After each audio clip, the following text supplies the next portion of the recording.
And finally, there's a link that you'll see there on the screen. Please do use that to follow up and to stay in touch if any more details or information would be helpful and you'd like to continue to get input and information about our program on connections.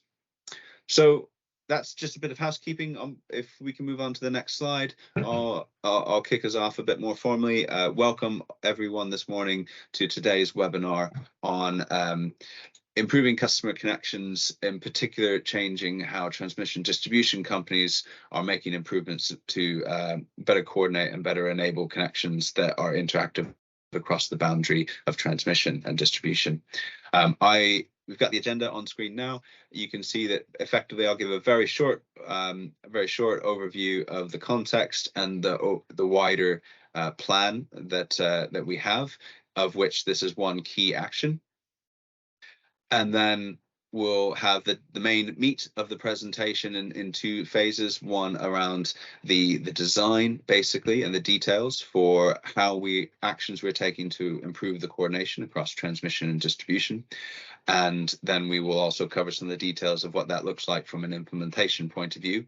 And then we'll try and retain a good chunk of time at the end for Q&A.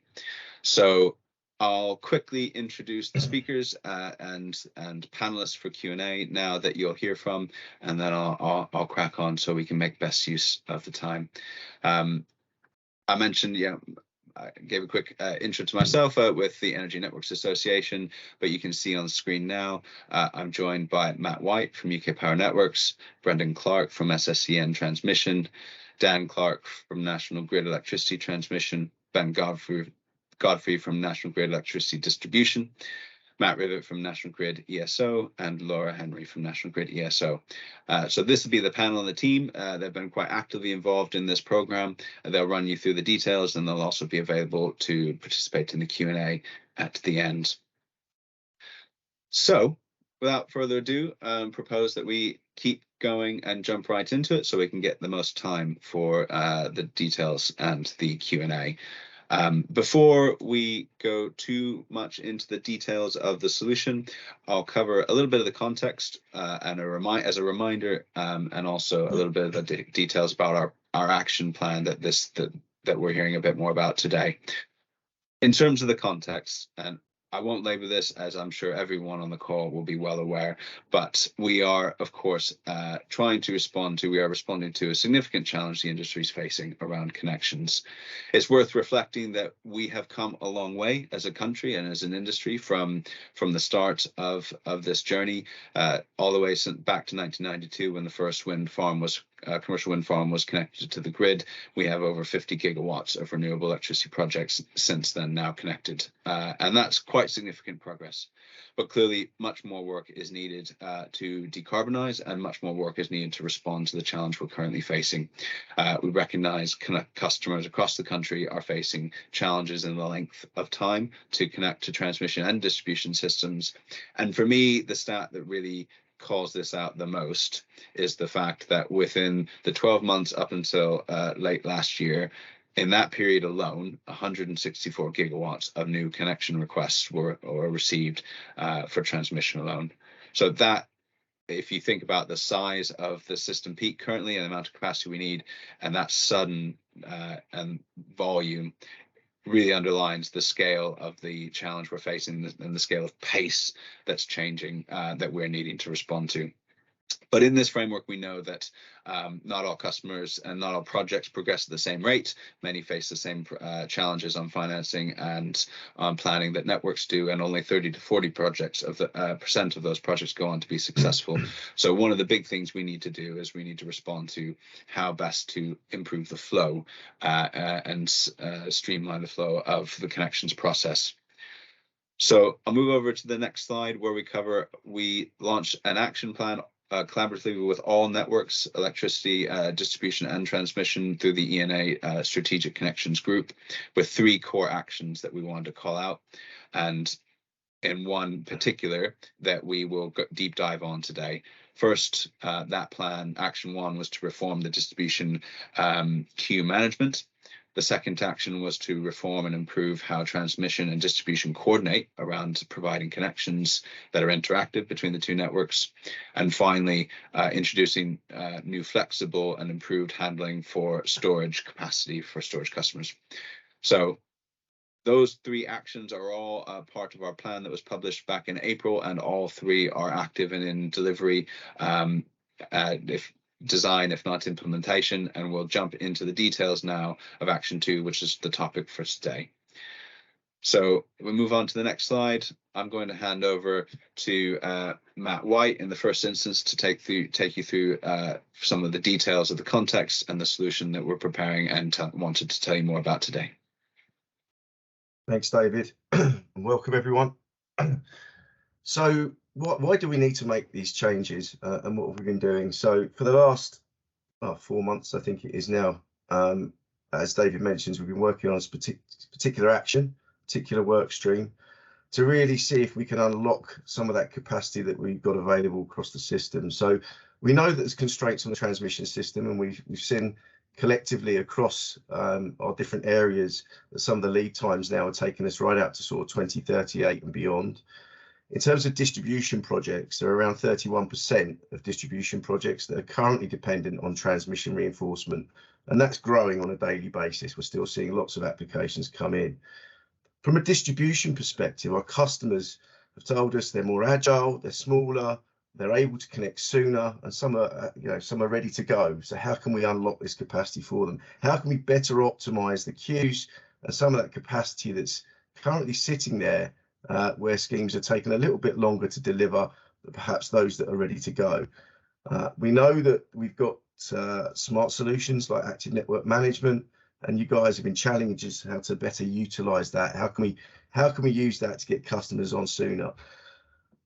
So in terms of the challenge, we understand the challenge. The initiatives are very much as we've just spoken about, but there are a number of things we've been doing in this particular group.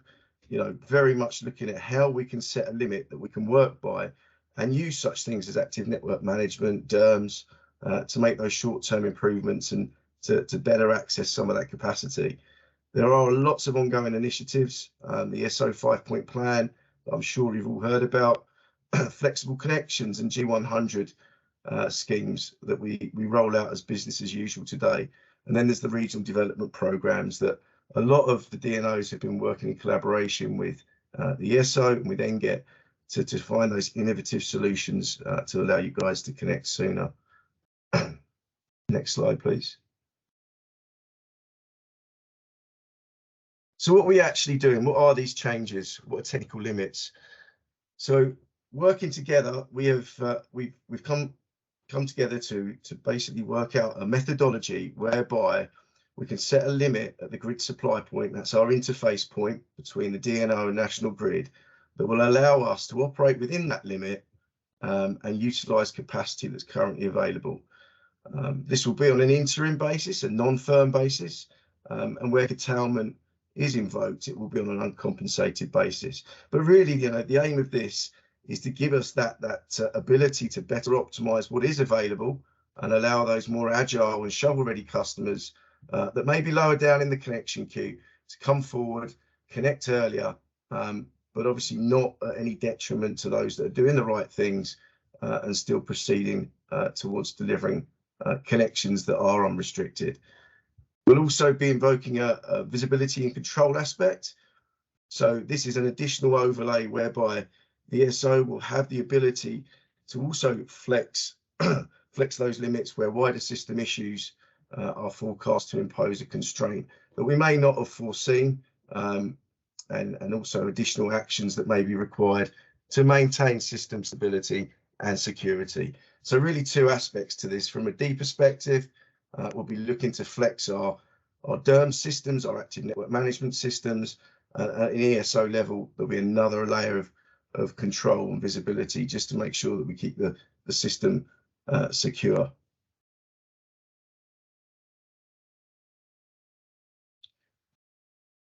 So what do we need to do in terms of contracts?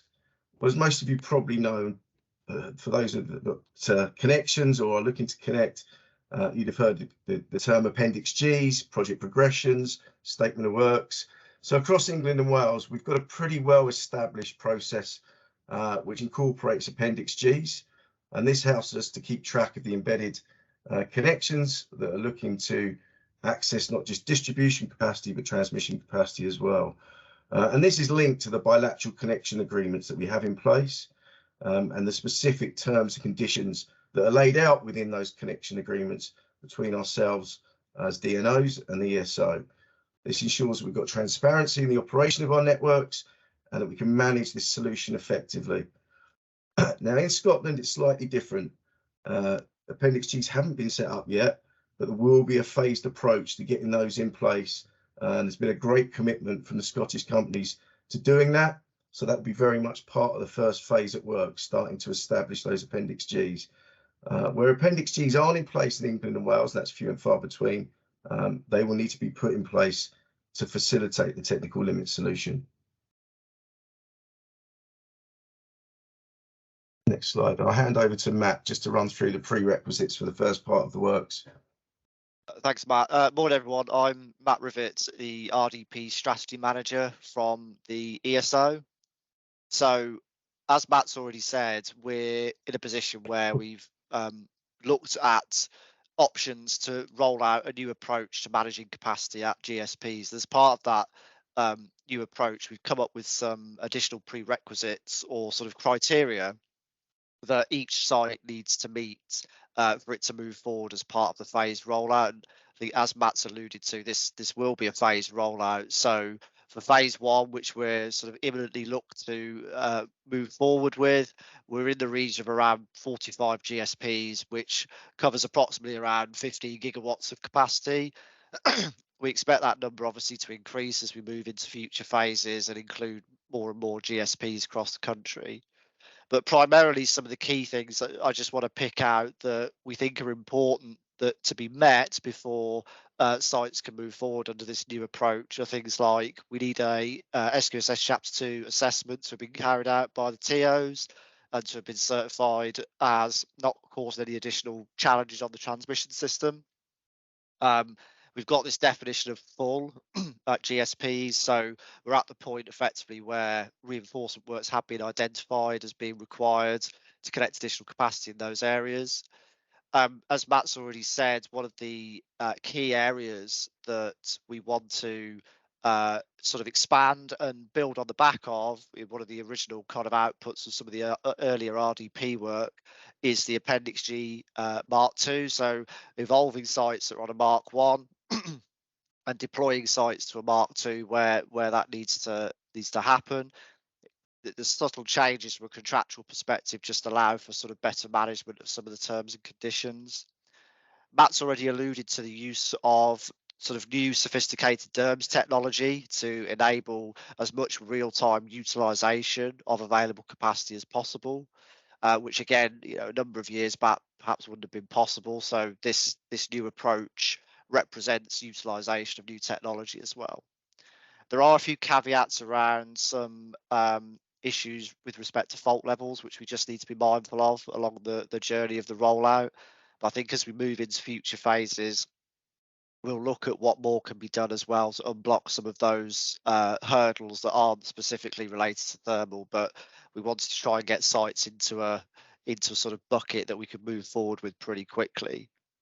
And obviously the GSP needs to have a volume of unconnected, unrestricted customers that can make use of this approach. So if we just flip on to the next slide. So in parallel to some of the criteria that we've talked about from a kind of an initial perspective, what we're also going to do is run with some other elements in parallel to the rollout. So these don't necessarily need to be in place to get things moving, but we have got an eye to these as we move forward with phase one. So things like individual DER visibility and control are something that we want to work with all of the network companies on as we move through the phased rollout. There's the bit around the capacity reallocation process, which again is an ongoing piece of work that we'll look at throughout phase one. And obviously, as more and more of these GSPs come online and actually sort of make use of the technical limits, then there are a number of processes sort of internally that the ESO needs to update alongside that. In parallel to this, we've highlighted some additional kind of operability areas that need to be considered as well. So some of these include things like A&M ramping rates. So if we've got lots of megawatts across the country that are being managed by A&M, we just need to consider that from a national perspective and what implications that might have for frequency management, for example. Other things include perhaps the derivation of a new downward regulation service to help manage instances where we've got lots of DER on the system that might be actively displacing transmission plant. We need to manage that against lower system demand periods, which we're starting to see more frequently now. And finally, there's a bit around, obviously this solution is quite focused on sort of megawatt exchanges at the GSP. We also need to have an eye on what that does to sort of megavars as well. So there's an ongoing piece of work that we'll need to run in parallel, and we'll have some sort of stage gates along the process to check how progress is moving along. And we're looking to get representation from sort of all companies to move forward with those in parallel, but it shouldn't hold up the initial phase 1 sites. So with that, I'll hand over to Ben. Thanks, Matt. I'm Ben Godfrey. I'm the Director of the Distribution System Operator for National Grid Electricity Distribution. So what does this really mean for those customers within the queue? So what we've tried to do within these processes is develop effective ways to reallocate capacity that we know is there on the system already. And that's going to help us in 2 ways. That's going to help us once to maximize the existing capacity on the network and provide better access to that. But also these new processes will help us be a lot more agile in terms of reallocating that capacity. So in terms of maximizing that capacity, then we all know that demand and generation peaks and troughs ebb and flow across the year.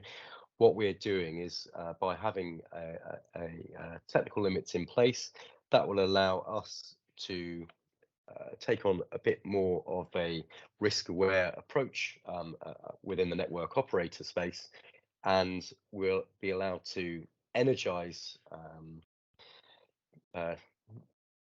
generation connected to the distribution network under a non-firm basis and really maximize the usage of that existing capacity that's available there. That will help us get shovel-ready schemes through to energization a lot quicker. But crucially, it won't disadvantage those customers that are already meeting their milestones and maybe going in a slightly slower trajectory, because the non-firm energization that we'll be taking forward to those people who are trying to get connected quicker will allow us to throttle or curtail those people should the queue form in sequential order as is planned. What we're expecting is that this will dovetail nicely with the existing queue management work to make sure that people are meeting their milestones, that projects are making decent progression, and where those projects are not making that progression, then they will be withdrawn out of the queue. And the second point on around reallocation of this capacity is exactly what we're trying to do with those schemes that have withdrawn from the queue, is making sure that we are very quickly and very certainly reallocating that capacity to the person who is next able to take the benefit of that capacity, and that will be across both transmission and distribution. So based on the order of acceptance of those projects, then the next available person will be able to have that capacity reallocated to do it. And by following a kind of transparent and quick process to reallocate the capacity, then we can really go and get the queue moving and get people enjoying both the access to the network, but also that transition to the longer term security and removal of those curtailment objectives, curtailment obligations. Now I'm going to hand back to Matt, who's going to follow up with the next steps for implementation. Thanks, Ben. So just to bring this to life a little bit, obviously we've talked a lot around the solution, but in terms of the timeline and how we're expecting this to play out over the coming months, for phase one, we've just talked about that there will be different phases, and for this this first part, it will be very much around getting the most out of what we can for phase one. You can see that we've already started the process, so DNOs have submitted the GSPs that meet those prerequisites that Matt spoke about, and we're going through that sign-off process at the moment. Once that's complete, that will then become the assessment process. And some of the work that we've been doing as part of this tactical initiative is to look at the application process, the standard project progression process, and look at where we can optimize that process to try and reduce the timescales before timescales ahead of actually knowing what those technical limits will be. And we've done a great job of that. We've managed to get a slicker process just for this phase one. It's an interim process that we're using just to establish the first set of technical limits. So by the end of August, just running into September, we should have a view. DNO should start receiving those revised contracts with technical limits. There'll be an opportunity to review, and obviously the sign-off process, the governance that's associated with that. And then sort of from the middle of September onwards, those sites that have gone through that process, we will start to give visibility to customers as to the availability of technical limits, and allow them to then come forward and ask us to revise their offer based on these new interim arrangements. You can see there's a second track there. We are doing the phase rollout in batches to make this manageable, to be able to expedite the process effectively. So we're doing the first batch, as I've just discussed, and then the second batch will come in this sort of tranche underneath. And this is indicative. This is what we'll be working to. But obviously the first batch will be the real test to see how the process works. We'll then run that second batch. As you can see, the timeline's a bit staggered. I won't go through it all again. In Scotland, as I discussed, that would be slightly different. The Appendix G process and the terms and conditions that sit around that will need to be set up. So a number of trial sites have been identified. Project progressions are being submitted through August, and then there'll be a process to get through into the autumn, whereby in Scotland a number of sites will be in the same position, albeit they'll now have Appendix Gs in place, as well as these technical limits. There are, as Matt alluded to, a number of parallel activities that still need to happen alongside this work. The visibility and control rules, the primacy work, downward regulation, VAR management, all things that Matt has already alluded to.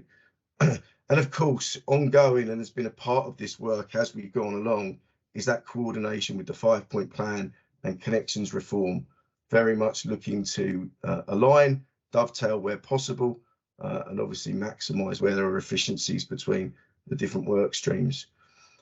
Right at the bottom, you'll see an indicative view on phase two. We're not just sitting around waiting for phase one to play out. We've already got a number of activities lined up that we're going to push forward into that next phase of works. Some thinking about how we manage more complex sites, thinking about how we might manage some of the fault level challenges that are starting to appear as well. So that work will take place sort of through the back end of the summer, through autumn and into winter. And then we'll look at where we've got to with that at the end of the year, and then what the implementation and rollout plan looks like at the beginning of next year. But obviously along the way, we'll continue to engage, we'll continue to provide updates. No doubt this will be done at an ENA level, but also very much at a DNO level, where we will all be looking to hold our own forums and give that more granular visibility of what sites are in phase one, what sites are in the first batch, what sites are in the second batch, and then to answer some more sort of local and granular questions around sort of the DNO specific rollout plans. But that's the overarching plan. To say, it gives good visibility of what we're doing and where we are. So you can move to the next slide, please. So next steps, as I've just said, we will now want to engage as DNOs with our own customers. There'll be forums, no doubt, throughout the summer. Speaking from a UKPM perspective, I think we've got one planned in early August. We'll collectively develop the plan for future phases. We'll continue to communicate, we'll continue to engage. Obviously, your feedback is important, and the process that we put around has to work for you as well as obviously for the companies involved. We'll finalise the capacity reallocation methodology that Ben spoke about, so that we can ensure that any new capacity that's created gets allocated transparently and effectively. And as I say, further updates along the way. We'll continue through these forums, through newsletters, and through the NA webpage to keep you abreast of all new developments and where we're getting with sort of the rollout and with the plans for future phases. I think that pretty much wraps up the slides, and I think, guys, we move on to a Q&A now. David? Perfect. So thanks to all the presenters there, and the questions have been flooding in, so that's great to see. Thanks for your interest and engagement. I'll just cover a few high-level points that were early on in the chat around questions. First thing, like Matt's alluded to there and in the chat, for any site-specific questions, please do follow up with the relevant DNO through the existing forums, such as customer surgeries or your engagement channels with those companies. Try and avoid site-specific questions, and we can better help in those forums than these. With the list of sites in phase 1 that's been asked after a couple of times, hopefully you can see in the plan that Matt just presented the dates at which, for those different phases and different kind of areas, that the lists of sites will formally be published, and with invitations to participate. What I can say is, as has been mentioned in the chat, we will look to see if those are finalized ahead of those dates, even if the process isn't starting. If there are ways in which those can be communicated, we'll follow up on that. But you can definitely see where in the plan that will happen. So for the first question, I just want to pass to the panel. Maybe first question in is about, for the avoidance of doubt, referring to interim arrangements or not, ? I wonder if maybe, Matt White, you could kind of kick us off with a bit more of a run through of what that kind of sequence looks like and what that interim aspect means in this context. Yeah, I can do, David. Yeah, I mean, this, as we've described through the presentations, this is very much around trying to give an interim opportunity, right? So they're the customers that sit currently in our restricted pot. I'll try and refrain from using the Appendix G terminology, but those that are currently sitting behind transmission reinforcement with those long lead times will have terms and conditions around when they can connect, and they may be associated with wider transmission works or supergrid transformer reinforcement. So those terms and conditions aren't going to change. They're going to stay as they are. But this piece of work's very much saying, look, the T's and C's are where they are for firm access, but we can offer you early access by getting you connected through an active network management platform to manage your capacity against a given set of limits that central platform will be programmed to. So ensuring that the flows across the system don't further exacerbate those constraints, but allowing customers to connect sooner, those that are ready to go, that can make use of the available capacity that's there ahead of that reinforcement.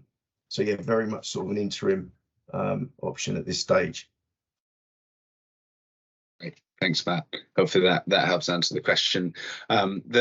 Next one, there are a few questions in the chat regarding the curtailment assessment. I don't know if Ben or if one of the other panelists could comment on what that's going to look like and how customers will see that in the process. Yeah, certainly. So we definitely want to go and give visibility of what the potential likelihood for curtailment would be. So as an industry, we've now got a standard set of tools and methodology for being able to providing those curtailment assessments, and we'll be working through the processes to use that same tooling and methodology on this transmission distribution boundary. We'll be providing visibility of that curtailment when we get in contact with those particular customers, so that they can really understand, what the likelihood of curtailment is. I think it's one that's going to be a bit iterative, I would expect, and really be interested to hear from customers about what kind of information they're going to want to understand. The curtailment will change as with who is going to be in the queue, so we can definitely give a definitive position on the curtailment should the whole queue move forward. However, I think the opportunity really is in understanding the phasing of the different projects and which projects might be moving on a slower trajectory, or which projects might be, looking to withdraw from that queue. And those customers that have better visibility of that than perhaps the network companies are able to piece together, will be able to take a view using the same industry tooling as well. So the upshot is curtailment will be provided when making those offers, and it will be to the same standard as the other curtailable connections that the DNOs offer out.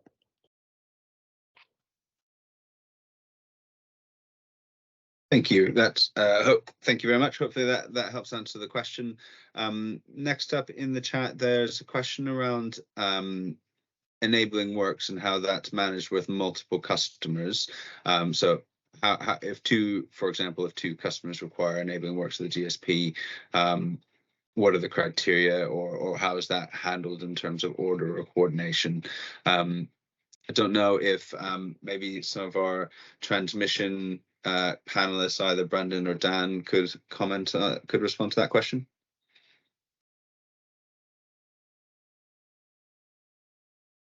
Yeah, I'll give it a go. Yeah, I'll go first, then you can chip in, Brendan, if you want. Yeah. So I think at the moment we are still proposing that where customers require specific works like bus bar extensions or population of bays, that they will still be done on a first come first served basis. The idea behind this really is that there are multiple customers that are sat behind significant reinforcements on the transmission system. So that's reconductoring of circuits, hot wiring of circuits, and on new overhead lines.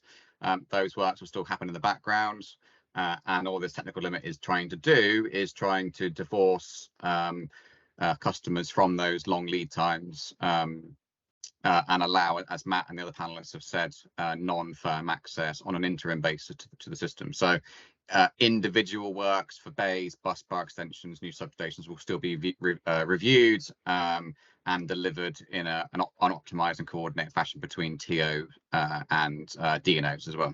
So this isn't looking to fundamentally change the way that we construct projects on the system, but more about how we grant access to customers that are being held up by 10 years plus restrictions on availability. I don't know whether, Brendan, you want to add a SPT point of view? No, I think that's perfect, Dan. Yeah, exact same. Yeah. Great. Thank you both. So a couple of things that have next kind of moving through the chat. Lots of great questions here to get to. One around project progression capacity thresholds. I think what I'd say, if I kind of start to respond on that, is that it's not inherent to this solution, but it's really good to hear your input and voice to that, and it will be something that we will look at and spend more time reviewing as part of this working group. I definitely agree that there are ways in which they're conceptually playing in similar spaces, so how much that can be part of further work is something that we'll take away, and it's good to raise. There's a couple of questions around the aligning of various Appendix G processes, and there's a couple of points around complexity of sites that are going into this approach. I wonder maybe if Matt R from the ESO, if you can just give a little bit of a view on some of the orders or the principles around which kind of sites are going to go into the phases and how ESO's viewing that. Yeah, sure. So I think we've tried to work collectively with the network companies to identify sites that fall into a sort of simpler categorization, and from our perspective, they're sites that sort of, as we stand today, are known as sort of single user sites or kind of connection asset sites. I note the point about tertiaries as well, which I think Dan's already answered. we wanted to try and identify those that could move forward quite quickly with limited complexity, and therefore we could get them rolled out as fast as possible to get the sort of process trialed. So you'll probably see when we publish the list of the initial sites that I think pretty much all of those should fall into that sort of single user, with that user being the DNO, being the first tranche of sites that we want to get moving.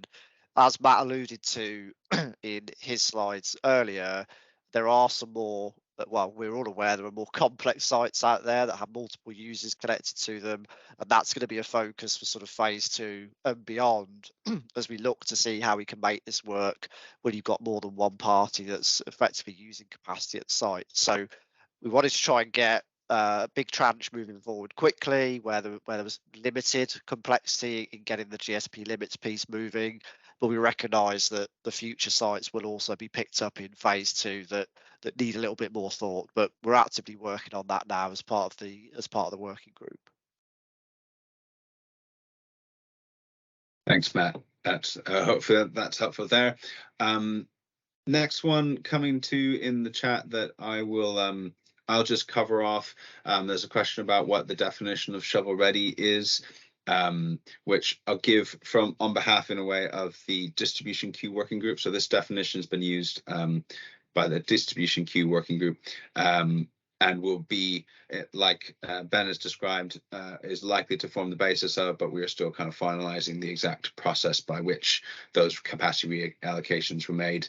But the definition is been aligned both at transmission and distribution, and those of you that have been working with Laura in the customer space will recognize it. Actually, I'll actually just pause and see if Laura, if you on the call, if you wouldn't mind kind of running through that from a transmission point of view to respond to the question around what the definition of shovel ready is.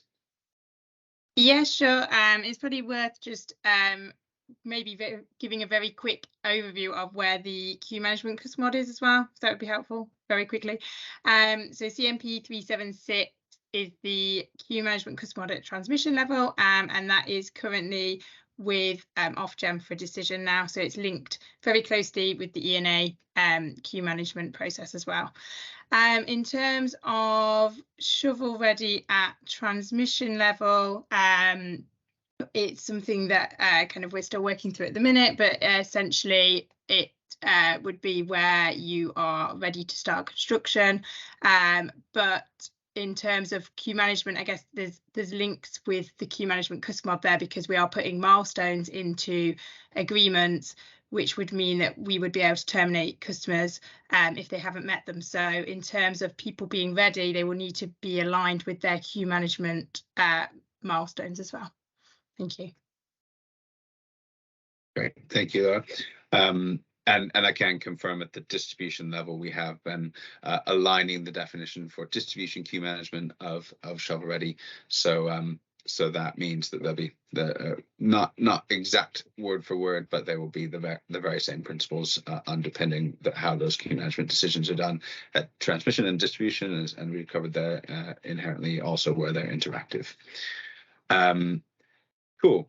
So there was another set of questions related to, alongside, I guess, the curtailment area was alongside around costs. I wondered if Matt White, if you could give a sense of, are there any other ways in which additional equipment or costs that we're expecting or might come up in this process for customers? Yeah, no problem, David. So thinking back to what we've already said, to make this work, to facilitate a connection that can make use of technical limits, we'll be using our DERMS platforms, our A&M platforms, to do that. Now, for those of you that have already got flexible connections, or part of your offer was a flexible connection, then the infrastructure will be exactly the same from a sole use perspective. There won't be anything additional that will need to be costed for. For those of you that have got larger connections as well, I mean, I'm speaking obviously specifically from a UKPN perspective. Some of that infrastructure for the larger connections that we use for A&M flows through naturally. So again, there won't be any specific additional costs. Where you don't currently sit behind a distribution constraint, and you don't fall into those categories, you may find that to be able to connect and to facilitate this connection, you may need some additional comms equipment or interface with our DERM scheme. So that would be discussed on a site-by-site basis, really. Once, as I say, we're more than happy, certainly at a local level, each DNO will be the same, to discuss individual sites once we've got those limits established, and what it will mean from you from a sort of cost or a connection offer impact. Great, thank you, Matt. Hopefully that is helpful and very clear. One of the things that's come up in the chat was around how this approach kind of coincides or is interactive with the expression of interest from the ESO recently. I wonder if Laura and or maybe Ben, if you could comment on how those kind of relate or will be handled.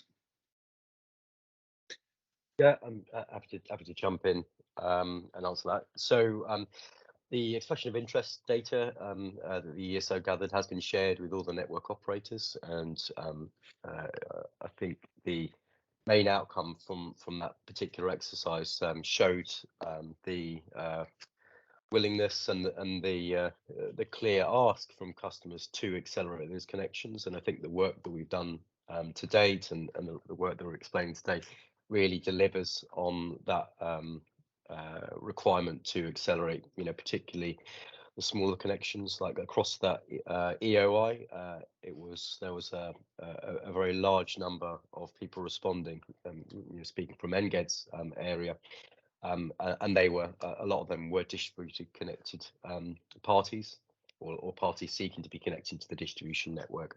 So clearly from that EOI, we've got a very clear ask from our customers to make sure that we are accelerating those works and providing ways to get connected quicker.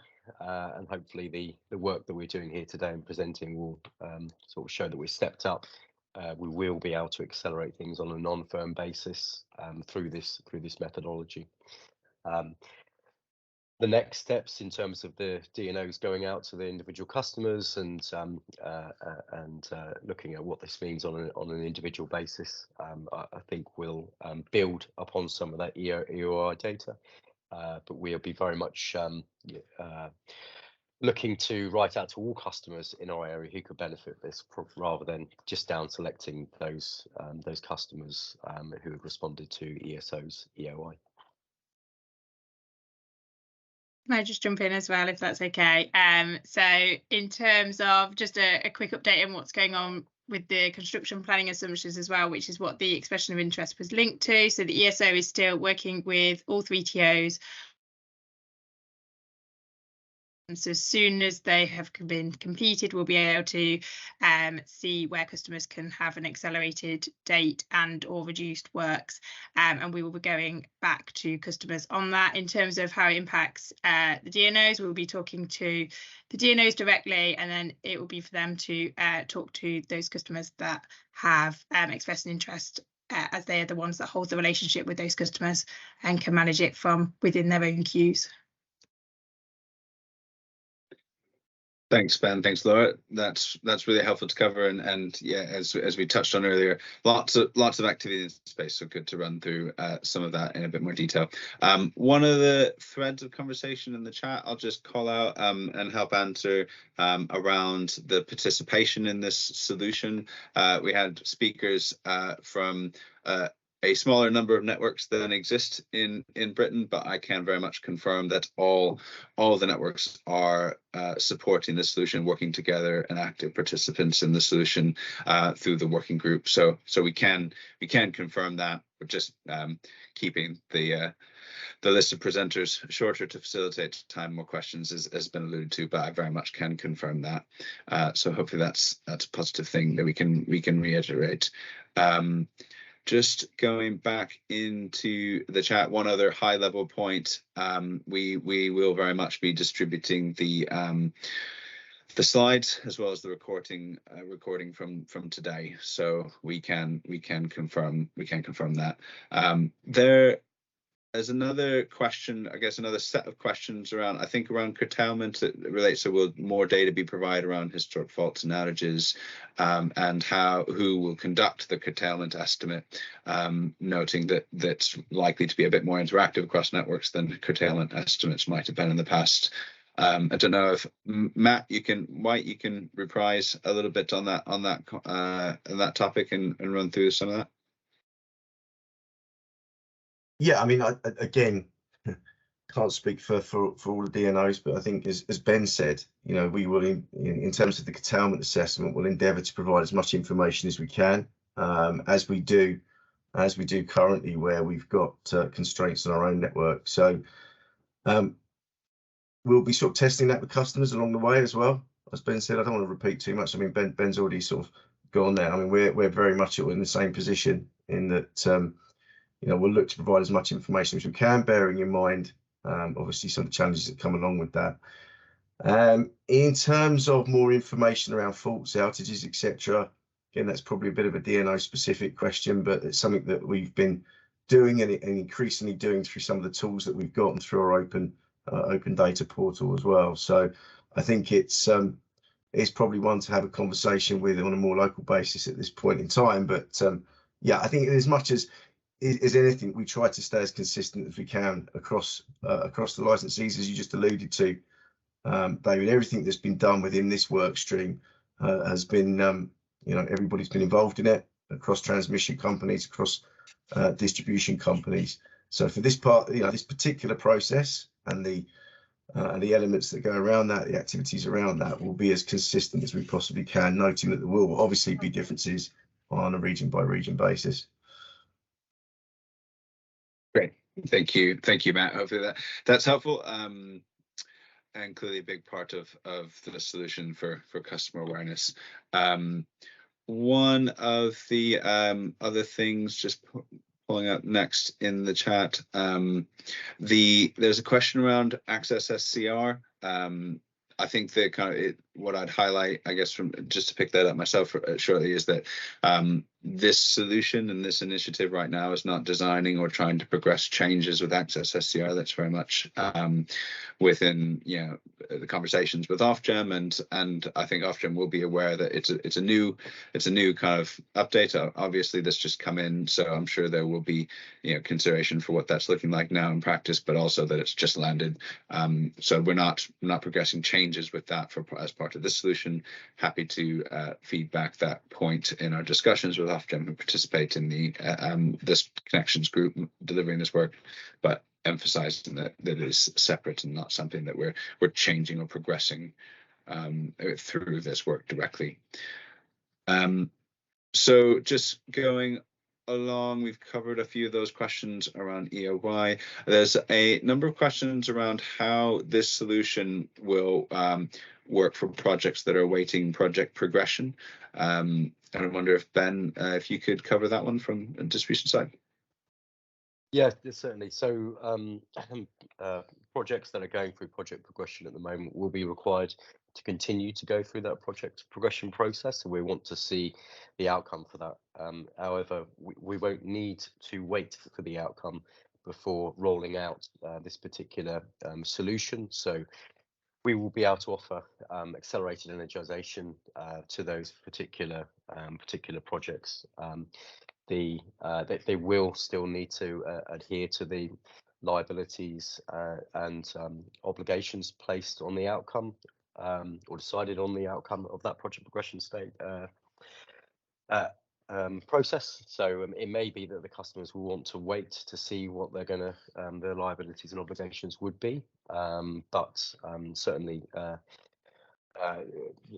one of the main benefits of this particular solution is that we're not going to be so beholden upon the project progression process being completed before we can move to the next step. We can work directly with customers, trying to get connected and get them energized sooner, whilst we continue to do some of that activity in the background. Great, thank you, Ben. And yeah, there's been a couple points on that in the chat, and a quick follow-up there about hoping that this solution and or going into a CUSC change around how to improve that. But I think the position there of able to work a little bit in parallel and accelerate customers in that process is a good part of moving forward that everyone will be pleased to hear. So I think what I'll do is there's just one final question around splitting and sharing. I think the answer previously in raised around that was that this solution isn't looking to change any of those approaches and ways of working and ways of allocation. So that's probably a wild disservice to a good detailed answer that Dan and Brendan gave. Please, you can listen back, but hopefully that supports that. There is what I might do is we're getting towards the end of the hour. I'll reiterate a few of the next steps. I guess whilst we do that, if there are any final questions, please do check them in for last one or two before we kind of run out of time. But again, huge thanks for all of your engagement to date and for your interest and questions in the chat. Clearly a lot of interest and a lot of engagement that shows the importance of this solution, and so it's been great to have you on the call. Like I mentioned, we will distribute the recording and the slides as part of this process. We'll also just go through, as it's mentioned in the chat, anything that we've missed that's come in the chat we haven't been able to cover today. We'll make sure we include responses on as part of next steps. Generally, next steps, again, reiterating, you can see that we're driving hard towards a phase 1 go live for all of the different phase 1 sites across the different distribution networks, and you've seen the schedule for that, driving hard to that because we do believe this will get customers on more quickly ahead of some of those constraints and upstream dependencies. So it's really, we're keen to make sure we can do that as quickly as possible. The point made in a couple of different places around this needs to be a consistent and an industry scale solution is very much heard, and we're very confident and comfortable to say that is the approach and the focus with all networks at the party to do exactly that. So driving hard at that, and hopefully you will kind of see that and experience that, and we can get the best outcome across the whole country. Clearly, as Matt R alluded to, this is phase 1, and Matt White, and we are all continuing to, in parallel, define and make plans for the next phases as we get into some more, the rest of the sites, some of the more complex sites, etc. So, that we are not stopping on phase 1, and we'll be doing that planning in parallel, and we'll continue to communicate it. Importantly, aligning that capacity reallocation approach and making sure that we communicate that with all customers and are prepared to operate that once we start into deployment of phase 1 will be an important part of the next step. Overall, we will very much continue to stay in touch. So the ENA newsletter will continue to provide regular monthly updates on the solution at a high level. For detailed updates, we will look to formally distribute more information, such as the list of sites once those are finalized, and any more details of the solution methodology. But please do, in the meantime, sign up to the newsletter to stay generally informed. That, I think, is where we are starting to come to. I think one of the last few questions we can see in the chat mentioned around battery storage. Definitely would call out, look for further updates from us on the Action 3 working group that's going through how we are changing capacity assumptions and planning standards around that, and how we are looking to provide that as more flexible terms of access for storage devices that both help get customers on faster, but also help keep the capacity available for more available for other customers as well. So there's look out for more information from us on Action 3 on storage specifically. I think that we probably will close there. And thanks again for all of your questions and your time joining today. And lastly, a big thanks from me for all the presenters and panelists. Hopefully that's been really helpful for everyone, and we will look to conclude there. So I want to thank you all again, and hope you have a great week moving forward.